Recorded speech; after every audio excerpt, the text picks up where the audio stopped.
closes up if there's a 12-man group out there with that 12-man group, because their elo is inflated by having a 12-man group, and then our elo is just naturally high. Those actually tend to make fairly good games when you fight against, when a small group of high elo players fight against a 12-man team. Those turn out pretty good because fighting against their coordination with your superior skill or whatever it actually makes for a fun game, for me anyways. Sorry, Phil, you brought up earlier give and take, and obviously you mostly were talking about players, but Queenblade brought up a decent point, which is that if we want to take 12-mans away from the group queue or the public queue, then maybe PGI should consider giving a little bit as far as taking away the premium cost of doing those private matches, so that they can practice more or whatever, and not be so bummed out about losing 12-mans or 5+ in the public matches. I don't know, just something to consider, but I can understand that cost barrier being a barrier to that happening for some people. Well, I feel like, again, I think having a group size is great.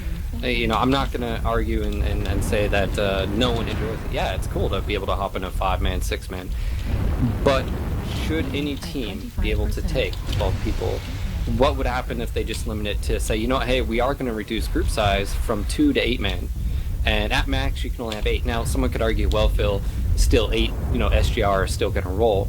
I would say, yeah, probably for the most part, but that definitely reduces the amount of people in their group down to 8, and it's still giving more than 4. So I feel like there's something there, because you don't want to just take large groups away, per se, right? And how the game is right now with Matchmaker is, again, we can take whatever we want as far as mechs and weight class, as far as 3s, but that doesn't solve anything for a 12-man, because a 12-man, even if you did a 4x1, the 12-man, it doesn't matter, because they still have a huge influence. So I feel like it's just a very important discussion to have, as far as, we had that revert of the, patch that I was experiencing great matches with, and it was really frustrating from a player standpoint to have that, taken away.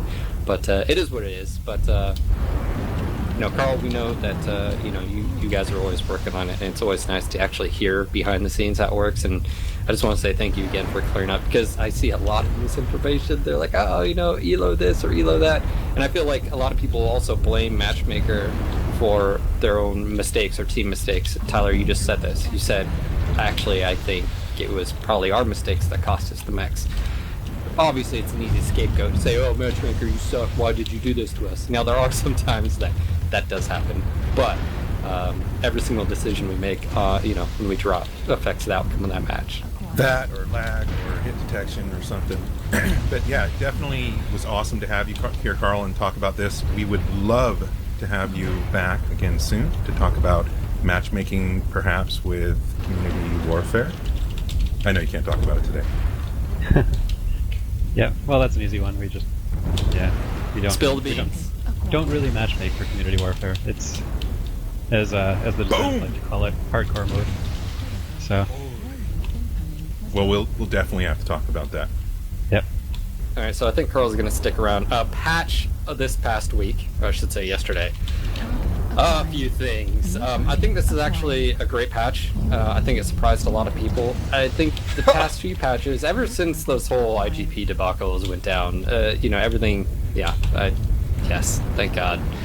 We got 2 new mechs, Atlas S and the Centurion 9H. Now, the 9H, 8H, 8H, that thing, the Scent and the thing, that's actually an old mech that was in closed beta. It came out, I like the mech. It's definitely ammo dependent. The S, I just don't like Atlas's, but I heard it's really awesome. From a competitive standpoint, what do you guys think about the S? Is it going to replace the DDC, or just having that ECM sort of outweighs that extra missile? The ECM totally outweighs the extra missile. There's no doubt about it. The 7S though is still really good in pugs. I've been having a blast with it. So. But I don't think it's going to replace the DDC as far as comp goes. Well, I may have to disagree there, because if you don't need the ECM, the S is going to be better. And there's a new league starting up here again, Merrick Civil War, where one of the very common restrictions is no ECM allowed.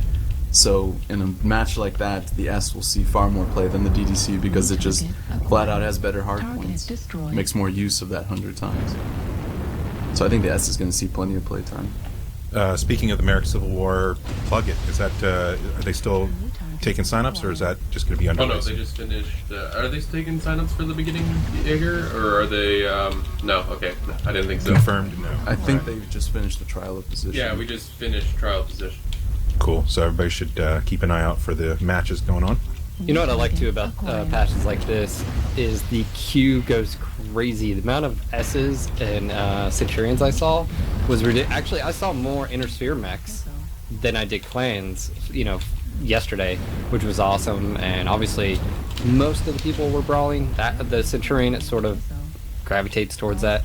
And I almost feel like the AH is one of those mechs where if you want to do just strictly SRMs, the 9A is better because you can take 3 SRMs with Artemis and 2 medium lasers, which is more effective than 3 machine guns.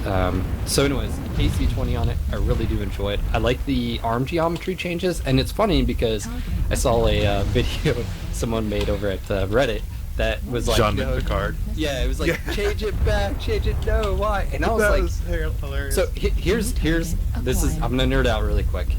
The actual size of that AC-20 is actually appropriate.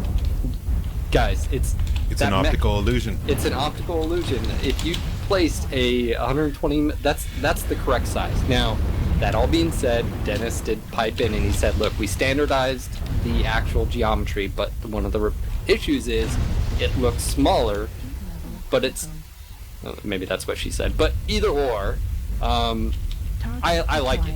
I mean, literally, an AC-20 is not the size of a freaking, Golf GTI. It's not. Like, that's not... it's not shooting a, I don't know, ballistic warhead out of its barrel. It's a, Anyways, so I like the geometry fixes. Also, they up the size of the left arm shield on the AH, which I really like. The things I didn't like about the Centurion, I will say, is the missiles look cool on some of it, but then it's just flat on other parts. I felt like the LRMs look really cool. The SRMs look weird on it. Is that just me? Just me? No, me. Just me. No, no one else. On the AH. I guess it looks okay. I'm kind of sad that this mech didn't come into the game, I don't know, like a year ago. This thing would have been absolutely brutal before the 55-ton mechs came in, but now it's kind of just redundant. We already have the flying Wolverine with ballistic hardpoints in its left arm, so that mech is unfortunately just better. But it is a good mech. It's probably the best of the Centurions. What? Yup. You think it's better than the Yenlo? Oh yeah, it's got missile and AC-20 equals way more damage than AC-20 and a couple medium lasers. Brutal. And then speaking of which, we have on the patch as well, we had the huge reward system that was implemented. I think it's awesome. And now I'm going to say this and let you guys chime in here. This is what I think needs to happen with this rewards. I think the feedback has been that a lot of people weren't getting as much. Sometimes they were getting more. We've already had a tweet by Rust. I think a hotfix just went in that upped some value, so you should see a little bit more XP and C build. Now, I think this system is awesome, and I want to see it continued. And what I want to see is, and I think there's one large lacking factor right now, this role warfare and being rewarded for that, is that it doesn't reward you tanking, you sustaining damage for your team and soaking that damage up. It doesn't reward that at all. And I feel like if that's touched on a little bit, and of course it's just expanded, the more role warfare, whether it's niche or stuff like that, it's amazing. And I think this is how it should continue. But as far as the one thing I've noticed, a lot of assault pilots, Atlases, were saying they weren't making a whole lot, was because they weren't doing a whole lot of damage, and they weren't performing the roles that this new system implemented was giving out, but they were tanking a ton of damage, and if they didn't, their team would have lost. So I feel like that's one of the key things, just sort of rewarding that other role, which is sometimes you just have to soak up and be a bullet sponge, Steel wall in World of Tanks. So I think there is a place for that. And yes, absolutely. Yeah, so I mean, especially a lot of times atlases start pushing in, they're going to take the damage, and then